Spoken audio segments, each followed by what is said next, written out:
welcome to another edition of the Broad Podcaster featuring me, Jennifer Fierro, right here in the Highland Lakes. I'm pleased to be joined again by this guy, Art Dlugach. Welcome back after a few days off. I know you had some things that you had to take care of. Had a lot of people ask me how you're doing. Well, that was nice. So maybe you can tell everybody, how are you doing? Well, I'm doing pretty well. I'm much better off when I'm sitting than trying to walk. But I had hip surgery 2 weeks ago today, and that would be May 11th. And feeling fine, the hip area, no pain at all. I practically could not use my right leg to walk before the surgery. And I'm undergoing rehab now. And again, hopefully, as these podcasts continue, I will be able to walk without the stroller. But even if I walk with it is fine, and that I'm able to use the right leg pretty well. So that's it. I'm hoping to climb stairs so that I can broadcast football in the late summer. Glad to hear that you're doing so well. Thank you. And like I said, had a lot of people stop me and ask about you. I know that they're eager to hear straight from you how things are going. Well, very nice of you to say, and very nice of them to ask. Well, as you know, sports didn't stop because both of us were gone the last couple of weeks and not doing hardly any videos. I am aware of that. Okay, so let's start with getting everyone caught up on the end of the sports of the 2021-2022 sports year. Which sport do you want to start with? Because I know you've got to cover 3 sports from Llano because the Yellow Jackets and the Lady Jackets actually played into May. And I only had a couple of kids in Burnet County that were at the state track meet. So I want to let you pick. Who do you want to start with first? I can start with softball. Okay, let's go. Go ahead. Well, the Lady Jackets, district champions and by-district champions, beating the heck out of Luling to win that game 19-0, then played in the area round against the feared Hallettsville Brahmas. And I say feared because Hallettsville was ranked second in the state and beat the Jackets 6-0 to end their fine season 18-6 record, and only 2 seniors on the team. The outstanding pitchers, Madison Klepper and Skylar Brown, both are back. Skylar for 2 more years. So I think things look real great for Bo Burnett's team. Now, speaking of Burnet, I'll slide in track. Gwen Burnet finished second in the state in hurdles, 4th last year. She's just a sophomore. So 300-meter hurdles. So outstanding performance by Gwen. Yeah, and we're going to stay there for a minute because that's actually the last 2 sports, or track and field, is where Burnet County had a couple of kids that competed at the state track meet as well. Hudson Bennett repeated as a 3,200-meter champ in the Class 4A meet. Congratulations to Hudson. And then he got the silver medal in the 1,600-meter run, and that's an improvement over 2021 where he got the bronze medal. Of course, he was beat by about a second. My understanding is that he almost lost his footing in the last 100 meters. I mean, wow. Just because he was closing in on the leader, closing in on him, and then almost lost his footing completely. But he didn't.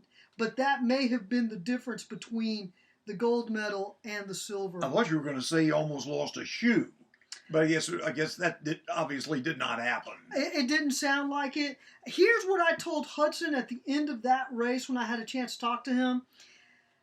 I remember when Leonel Manzano was running for Texas, he ran against Alan Webb. Alan became a great rival for him in the 1,500 meters that started in the collegiate level and then continued in the pro level. It would not surprise me if Hudson found himself a rival in 4A with Angel.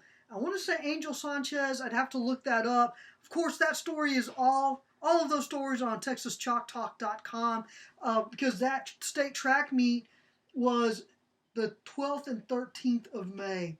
So that's what happened there with Hudson.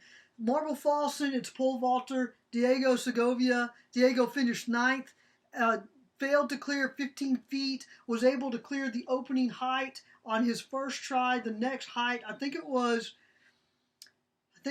he cleared 14 feet on his first try, 14.6 on his second try, and then could not clear 15 feet on 3 tries. Well, ninth in the state. There's nothing wrong with that. Oh, not at all. No. The other thing that I told Diego, and you know this because you've attended the state as many times as I have, I don't know that there's any other pole vault pit in the state of Texas that is located so close to the crowd than the one at Mike Myers Stadium. And if you're not used to that, because at Mustang Stadium, the pole vault pit is in one end zone. It's on the other side of one end zone on the north side. You're 50 meters or 50 yards away from the crowd. At Mike Myers, the crowd is maybe two feet from you. I can remember taking a great picture of the Llano pole vaulter, and I was in the stands. And so it made for easy picture taking without even have a press pass. So you're right, absolutely. Yeah, I just don't know how you prepare for that. But anyway, I know that he was not happy with his performance, but ninth in the state of Texas in that kind of venue, very, very good. I know Hudson left even more motivated after he ran the mile in the Class 4A state meet. I think that we will see some really great things out of Hudson. Coming, because I know he's running some summer track meets this year as well. Really admirable above that performances that he's had the last couple of years. You bet. Okay, I think you'd have. Oh, you did softball. You want to go ahead with Llano baseball? I can do baseball. Llano won by district, beating Stockdale 12-2 and 11-1. So that was a thrill. Then the Jackets played Hallettsville, as the Lady Jackets had played them in softball. And Hallettsville was an upset winner over Poth. And the Brahmas were just fourth in their district. But they beat Llano 2-0, 5-4, and 5-1. So that ended the season for Coach Doucette's team. But still, as I say, by district champions, 13-14 record. The softball team's record was 18-6. So it's interesting about Hallettsville. They beat Llano in football in the state semis in December of 2020. Then, as I've just said, they beat Llano in softball and baseball. So I'm not sure what is next. But at some point it'd be nice to beat those guys. But congratulations to them. Yeah, you bet. What a great season for the Yellow Jackets. And let me mention that in their district, Lago Vista and Blanco, certainly neighbors of ours, are playing in the region semis. Lago Vista against London and Blanco against Bishop. So, and what I find interesting there, I think we both assumed that Blanco would go pretty far in the playoffs. I saw them a couple of times.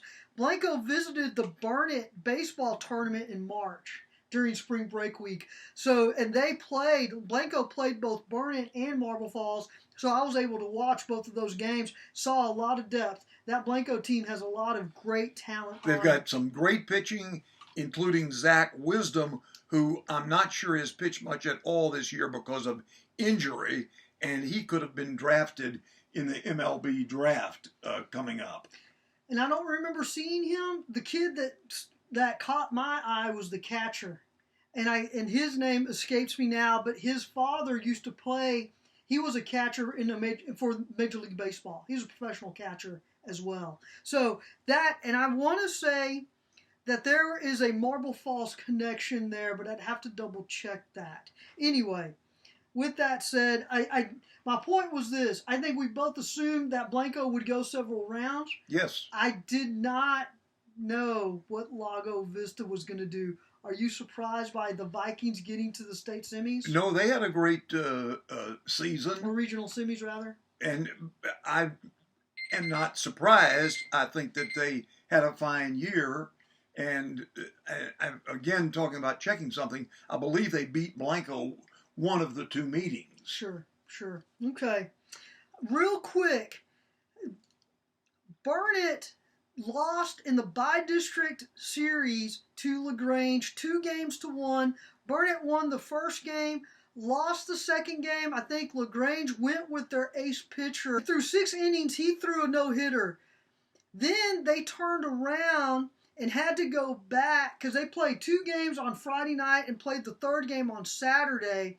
And in that game went to extra innings where LaGrange won 1-0 in 8 innings. It was a tremendous game. I'll bet. But, man, Burnet had LaGrange on the ropes. Couldn't get past those other 2 pitchers in games 2 and 3. So the rumor is that even LaGrange may have been a little bit surprised by the performance of that third game pitcher. Well, I was going to say you talked about the second game pitcher, but the third game hurler giving up just 1 run, or how many innings he pitched, is outstanding. Yeah, I think he pitched 7, and then I think they went to a reserve. And then last thing, and we're going to close this segment out and get to segment number 2, Burnet is sending 1 player to the Austin area All-Star game, and that's going to be played a week from this Sunday, I believe. That's the first Sunday of June. And his name is Ralston Vance, the pitcher, but he's going as an infielder. So congratulations to Ralston. Okay, we're going to close this one out. We're going to come back, and we're going to talk some football in the second segment. I'm Jennifer Fierro, your broad podcaster here in the Highland Lakes. This is Art Dlugach, and we'll be right back.